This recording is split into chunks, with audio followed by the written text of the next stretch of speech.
So I currently work in an agency of about 200 or 100 people at the moment. We design for a range of public sector clients, and I have got a hybrid role, so I'm a developer and accessibility consultant there at the moment. And something my kind of inspiration there is looking at some of the work done by a few other organisations to bring in more of a culture of accessibility there. And so we're looking at the BBC, the Co-op, Digital at the moment. There's some people there who've set good examples and really sort of keen to have a similar kind of approach where I'm working at the moment, to really sort of get people to take my viewpoint that accessibility is a mainstream concern for everybody, and accessibility should be treated as a first principle in everybody's work. So it's the same way that we talk about responsive first, mobile first, I think it should be accessibility first. How do you personally go about explaining the importance of online accessibility to someone who'd never even considered it? So I think it's probably looking at how accessibility is defined and pushing beyond the assumptions that it's just a small minority of society who have disabilities, but it can affect us all. It will affect us all through older age. I look at Microsoft's example where they have like a diagram of different disabilities, and that kind of, it's split into three different categories. So you have permanent disabilities, which is probably what people assume are disabilities mainly, but then there's also temporary disabilities, which we all face from having accidents or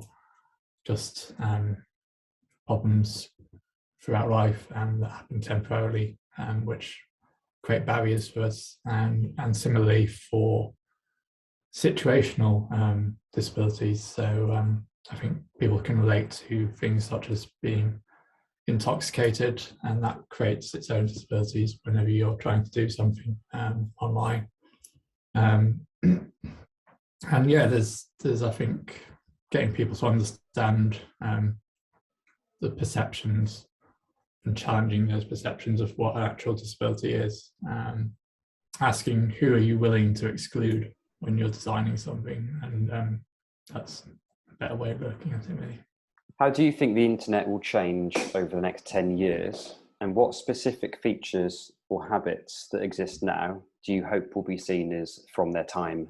So how do I think about this? I think there's a lot of things obviously we've got used to designing. Certainly a lot of designers I work with who are very much still stuck in this desktop mentality whenever they're looking at compositions, and I think that's, at least in the next 10 years, hopefully that will kind of be seen as more of a dated practice, and trying to look at how we design not only for common disabilities, but obviously there's a whole lot of barriers that we create through bad design, which even I, without any obvious disabilities, I find just using a touch device, there's often barriers there, which I think in the next 10 years we'll hopefully find that we don't have so many of those once people start to realise that the primary way that people access the internet is not through a computer like a desktop or laptop, but many people won't even have a computer or a laptop in the future. They'll just have a tablet or phone. Even now, I think a lot of people who either they say they don't have enough money to buy a computer or they just want a phone, that's the only way they access the internet. If you're with someone who needs to check how accessible their website is but only has 5 minutes, talk us through how you'd go about showing them. First, to probably look at inputs and how people actually interact with the website.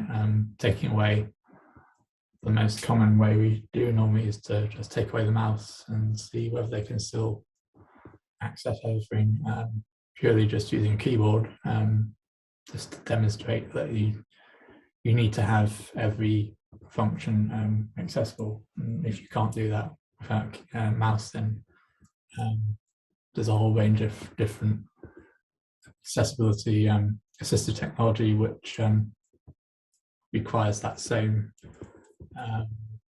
process to actually get through all the different parts of the website. So I mean that's the first step.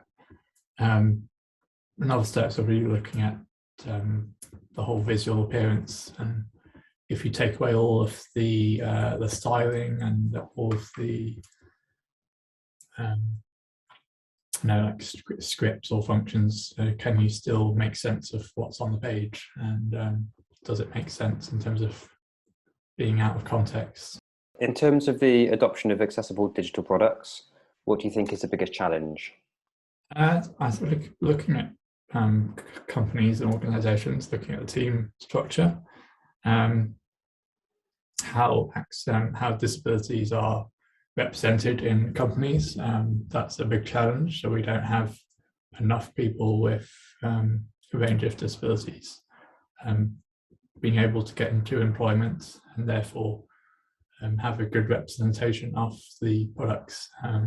Typically a lot of startups, but also larger corporations have purely teams made up of fully able employees who don't have that understanding of or empathy of making accessible products. And I think I see things like compliance versus exclusion, that sort of mindset where companies often just see the guidelines from WCAG and see that as the only reason for making changes to their accessibility, the accessibility of their products, whereas there's a whole lot of other concerns beyond compliance in terms of mindsets, and whether you look at designing products which don't create barriers in the first place. So yeah, I think there's a lot of big challenges there, trying to get the mindset correct, and looking at convincing people that it actually takes no more time to create an accessible product than it does to create an inaccessible product if you go about it the right way. What is the one thing that every single person can do or learn to play a part in a progression towards an accessible internet?